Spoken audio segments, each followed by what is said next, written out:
Hola, buenas tardes. Esta es una nueva clase de la verdad y las formas jurídicas, la quinta conferencia de Michel Foucault en Brasil, y es la lectura que vamos a trabajar en la clase que viene. Antes de iniciar específicamente con el contenido de la quinta conferencia, quería introducir justamente estas imágenes acerca de lo que es un panóptico, ¿sí?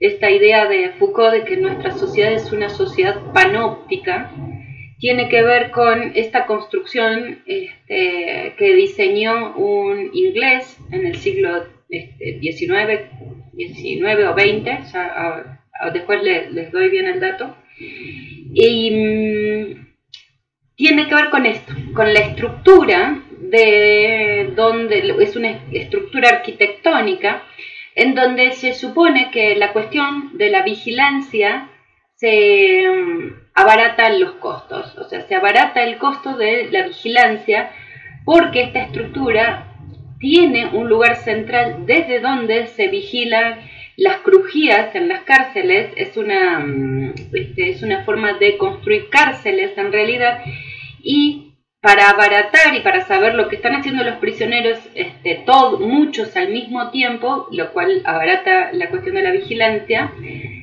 se instala esta forma panóptica que tiene los pasillos y un lugar de vigilancia central para cada uno de sus pasillos. Entonces, según Foucault, esta forma de instalación, esta es la sociedad actual, en donde no es importante si te están vigilando, sino que la amenaza de la vigilancia es constante y por lo tanto ya la tenemos instalada o internalizada en nuestros propios cuerpos. Simplemente como un chiste para historiadores, como lo van a hacer ustedes, la gran cárcel el gran panóptico, que es un chiste de historiador, el gran panóptico mexicano es la cárcel de Lecumberri, y específicamente ahí está el Archivo General de la Nación, cuando dejó de ser cárcel. Así que hagan ustedes sus asociaciones entre el Archivo General de la Nación y el Panóptico de Bentham. Pero bueno, aquí se ve justamente la cárcel de Lecumberri y la idea de las crujías y el lugar central de vigilancia de la cárcel. Bien, justamente es el lugar de partida de Foucault, que tiene que ver con captar este panoptismo en el que se ha convertido la vida moderna nuestra nos en la vida, que esta vigilancia en la base, allí donde aparece menos claramente. O sea, nosotros nos conducimos por la vida como una sociedad panóptica, una sociedad donde estamos siendo vigilados constantemente, y sin embargo no es posible captar esto en su esencia, y eso es lo que intenta hacer Foucault con sus investigaciones acerca de las instituciones de vigilancia y control. Lo que él quiere hacer entonces es cómo es que existe este panoptismo al nivel más simple y en el funcionamiento cotidiano de las instituciones que encuadran la vida y los cuerpos de los individuos. El panoptismo, por lo tanto, al nivel de la existencia individual. Es muy bueno Foucault, la verdad, a mí siempre me gusta.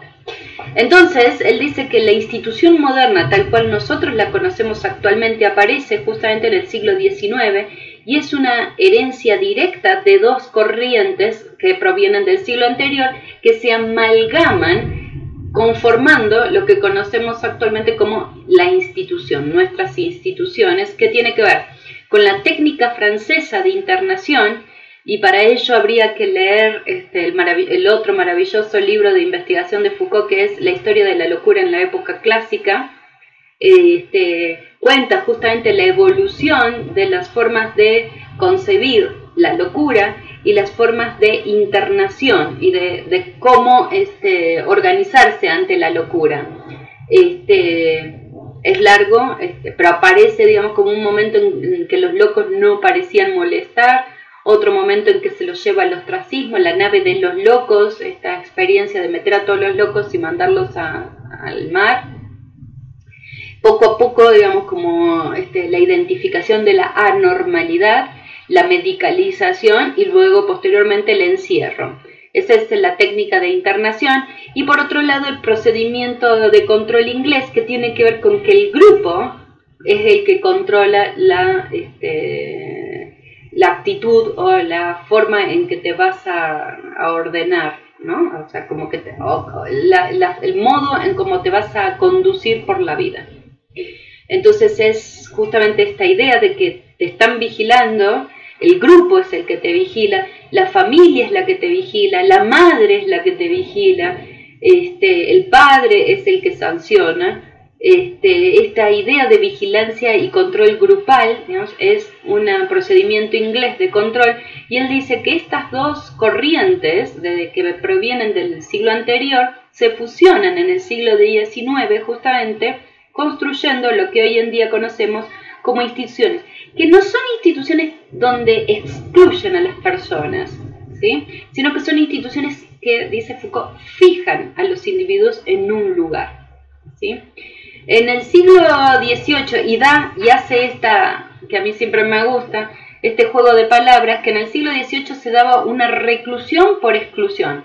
O sea, te excluían de la sociedad recluyéndote. O sea, los locos eran los que terminaban internados, la gente que eran las indeseables en las sociedades, los famosos leprarios, etc., digamos, forman parte de esta reclusión por exclusión, ¿sí? Se recluye al individuo. Mientras que en el siglo XIX, con estas instituciones, en realidad lo que hay es un secuestro de los cuerpos, pero para que sean incluidos al sistema de producción capitalista. O sea, se necesitan los cuerpos. Lo que yo decía, lo que vamos a ver la semana que viene con Vigilar y Castigar, ya no se amputan miembros, ya no se mata de manera generalizada a los ladrones, o no se quitan pedazos del cuerpo, porque en teoría el cuerpo es la esencia del modo de producción capitalista. Con lo cual, lo que va a haber aquí es un secuestro de los cuerpos, pero para incluirlos al sistema de producción, y por lo tanto para normalizarlos, para que puedan producir en esta amplia cadena productiva y de construcción generalizada del obrero no calificado. El obrero no calificado, yo siempre digo, no tiene que tener ninguna habilidad, eso ya lo vimos con los capítulos del Capital, pero sí tiene que tener un sistema de normalización que haya atravesado por sus cuerpos. Sí se tiene que levantar a tal hora, sí se tiene que ir más o menos limpito, sí se tiene que bañar, sí se tiene que saber tomar un transporte, y sí se tiene que quedar quieto en su lugar de trabajo durante tantas horas. Por lo tanto, tiene que haber atravesado su cuerpo por un sistema de normalización, justamente, que es la función, según Foucault, de estas instituciones modernas.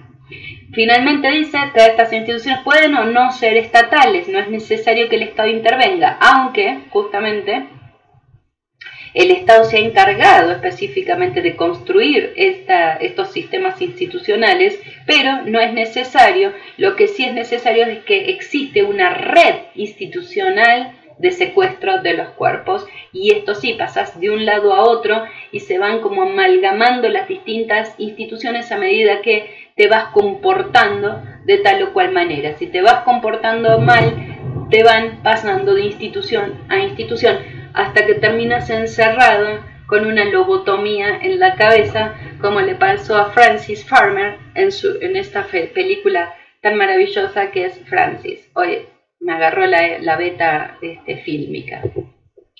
Entonces, él dice, bueno, ya más o menos empezamos a dibujar estas instituciones. Entonces vamos a ver las funciones que tiene esta institución, y tiene justamente lo que ya decíamos hoy en clase, tiene la función del control sobre el tiempo de los individuos, producir un tiempo de trabajo. Y ahí también siempre recomiendo una lectura de Foucault de los relojes, ¿no? Te regalan un reloj, dice Foucault, y en realidad te están atando a una rutina te están dando una atadura. O sea, lo dice obviamente más divertido que eso, pero que lo que yo acabo de decir, pero esa es la idea del regalo de Cortázar, perdón. A ver si lo encuentro rápido. Mientras tanto, el reloj, regalo.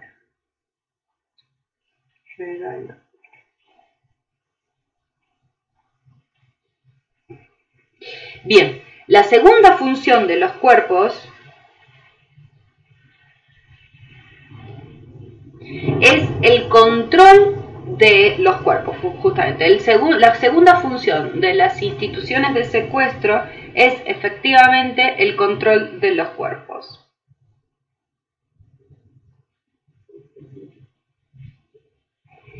La tercera función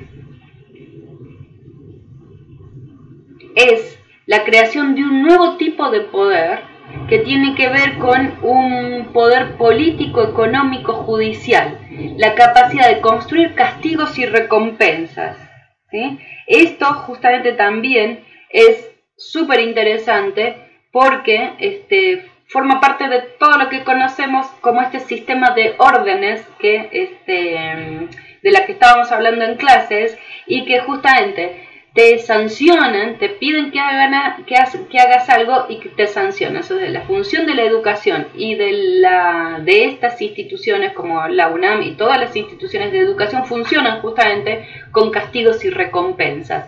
Finalmente, el tema del puntaje final de la calificación es, digamos, no un momento formativo, sino que se transforma en un momento punitivo para algunos profesores, y por lo tanto, entonces, habría que empezar a pensar, digamos, justamente en la función de la educación y de los profesores cuando sucede estas cuestiones. De todos modos, por ejemplo, yo trabajo también en la UASM y intenta salirse de este modelo, y son los propios estudiantes los que exigen a los profesores que por favor le pongan una nota acorde a algún tipo de evaluación más tradicional, porque también, si no, ¿qué otro tipo? Bueno, esto también genera salirse de estos modelos, sí son complicados. Finalmente, el último poder es el poder epistémico, que es justamente también lo que hablábamos hoy en la clase, y es esta idea de saber poder, en la construcción de un saber sobre los cuerpos que reelaboran estas producciones de poder, ¿sí?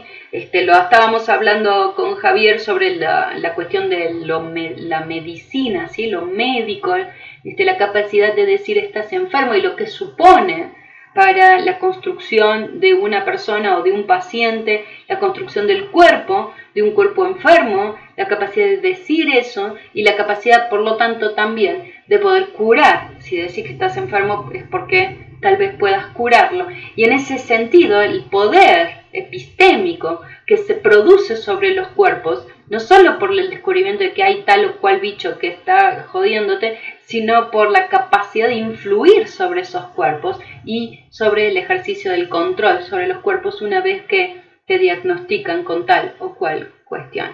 De esto no solo es la medicina, sino absolutamente casi todas las profesiones, y podrían a ustedes empezar a pensar muchísimos ejemplos en relación con esto. Una vez que habla entonces Foucault de las funciones, y está bueno que lo lean porque está muy lindo, digamos, cómo lo va describiendo, etcétera. Yo solamente estoy haciendo aquí un resumen. Da justamente algunas conclusiones y dice: finalmente, entonces, la prisión no es algo, es la paradoja de todas estas instituciones. La prisión es lo que nos devuelve la mirada hacia nosotros mismos y nos dice por qué existe esta sociedad y cuál es la sociedad que estamos construyendo. Foucault dice, bueno, encerramos a las personas para reproducir en ellos una normalización, o las encerramos por la amenaza que esa institución produce en los que están afuera. ¿sí? Cuando uno ve que el narco pone, digamos, la visión más digamos, terrible de esta situación, para mi modo de ver, es los mensajes inscritos en los cuerpos de los que mueren producto del narcotráfico o del crimen organizado, ¿sí? La muerte por parte del crimen organizado está inscrita en los cuerpos a partir de mensajes, o sea, el modo en cómo se mata o cómo se descuartiza o se destroza un cuerpo es el mensaje. Y no es el mensaje para el muerto, porque el muerto, la verdad, pudo haber sufrido más o menos, pero una vez que está muerto ya está. No hace falta descuartizarlo. El descuartizamiento o el tratamiento posterior de los cuerpos en realidad es la amenaza para los vivos. Todas estas instituciones, incluidas las cárceles, son la amenaza para los que aún quedan con vida o quedan con libertad o con algún tipo de libertad. La segunda cuestión es justamente que el trabajo no es la esencia del hombre. Ahí discute un poco con Marx, pero justamente por eso me gusta poner este tema de la adivinanza, porque ¿de qué trabajo estamos hablando cuando decimos que el trabajo es, según Marx, lo que hace que el hombre sea hombre, ¿sí? O sea, la reelaboración de la naturaleza y en la misma medida la reelaboración sobre su propia subjetividad, ¿sí? O sea, el trabajo, este trabajo que emancipa, que potencializa todas las posibilidades de las personas. Este trabajo que habla Marx es, por supuesto, no es, por supuesto, el trabajo que nosotros hacemos habitualmente, a pesar de que nos dé felicidad y alegría. Este trabajo en realidad viene o tiene la raíz de un trabajo que ha sido producto de una expropiación primero y luego es función de una explotación, con lo cual, dice Foucault, ninguna persona querría ir a trabajar o trabajar. O sea, el trabajo no es la esencia del hombre. Para que los hombres tengan que trabajar, tuvo que haber sucedido un proceso previo justamente que hace y obliga a las personas a un trabajo. Con lo cual hay que distinguir, para mi modo de ver, no tanto discutir sobre la esencia o no del trabajo, sino en realidad discutir trabajo versus trabajo obligatorio, ¿sí? Entonces, en ese sentido, el trabajo artístico o el trabajo, algunos trabajos, o sea, hay mucha discusión sobre eso, si formaran parte justamente del trabajo obligatorio. Lo dejo ahí pendiente porque no hay solución. Bueno, no, hay millones de discusiones, pero cada quien puede plantear su propia solución a esto.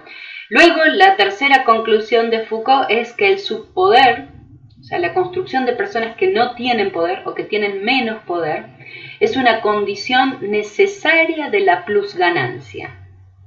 Provoca saberes que conformaron las ciencias humanas y al hombre como objeto de la ciencia. A mí me fascina, digamos, porque tiene como muchas cosas. Primero y principal, esto, para que haya plusganancia, o sea, para que haya explotación de la FT, para que haya explotación de los cuerpos, tiene que haber subpoder, ¿sí? Y la construcción constante y la reproducción de un subpoder es la reproducción a la enésima potencia de la ganancia. O sea, el sistema capitalista de producción no podría reproducirse si no fuera a condición de construir constantemente subpoder. Y entonces ahora entendemos por qué, a pesar de que gastamos millones y millones de dólares en un sistema educativo, digamos, como el mexicano, para obtener el 100% de la escuela primaria completa y a veces algunos años de la escuela secundaria, ¿por qué la gente sigue siendo, digamos, o hay una construcción muy importante de ignorancia, ¿sí? O sea, ¿por qué? Entonces mi profesor siempre me decía, Karina, es que no construyen conocimiento, construyen ignorancia. Las escuelas no es el lugar de construcción de conocimiento. La escuela es la construcción de sujetos normales que vayan a trabajar.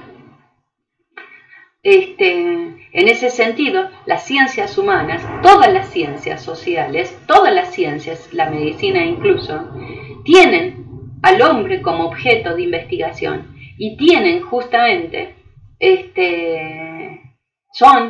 el hombre y su objeto son situaciones también que reproducen esta situación de sometimiento y subpoder. Cuando uno entra a la UACM en San Lorenzo Tezonco, hay un cartel que siempre me encanta que dice: no olvides de dónde vienes. Haber llegado a esta situación de educación superior como situación de privilegio supone que nunca tengan que olvidar de dónde vienen, porque supone justamente que cuando tengan el título van a poder reproducir estas relaciones de poder. Y en realidad lo que querríamos como una verdadera transformación es la no reproducción de esto que estamos viviendo. Y por último, saber poder.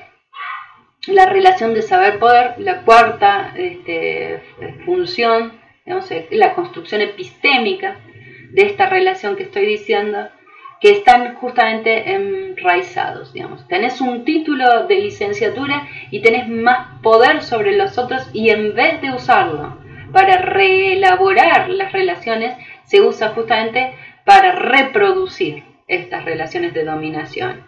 Por lo tanto, según Foucault, hay justamente que revisar las llamadas ideologías, pero no afuera, adentro de nosotros mismos y de las acciones y la cantidad de cosas que hacemos para reproducir este sistema. Es la única forma de conducir a una transformación, por lo menos humilde, aunque sea, de nosotros mismos. Nos vemos la próxima. Gracias.